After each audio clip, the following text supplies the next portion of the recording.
এই সমস্ত জামাত টামাতের পেছনে পড়িস না রে বাঙালি মুসলমান।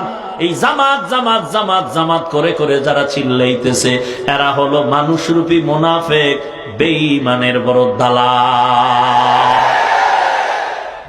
যারা ইসলাম চায় না কিন্তু জবান ইসলামের গান গায়, নাম দিছে আহমদিয়া মুসলিম জামাত,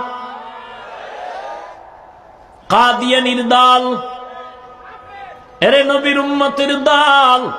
এই দেশে হিন্দু থাকবে, বৌদ্ধ থাকবে, খ্রিস্টান থাকবে, যারাই থাকবে কোনো বাধা নাই, আমগো কোনো বিরুদ্ধে কথাও নাই। তবে হিন্দু তুমি হিন্দুর ব্যানার লাগায় থাকো, 12 মাসে 13 পূজা করো, বাধা নাই। খ্রিস্টান তুমি তোমার ধর্মের ব্যানার লাগায় থাকো, বাধা নাই। কিন্তু ইসলামের উপরে যদি আক্রমণ করো, এই দেশের মুসলমান এক বিন্দু ছাড় দিতে রাজি হবে না। ভাইরা আমার, এখন ইবাদত করবো কার? হ্যাঁ, কিন্তু এতগুলো শয়তান যদি আমারে ধোকা দেয়, কই যাই? নামাজের মধ্যে, এই জন্য নামাজের দাঁড়াইয়াও দোকানের টেনশন, নামাজের মধ্যে দাঁড়াইয়াও আমার দুনিয়ার টেনশন।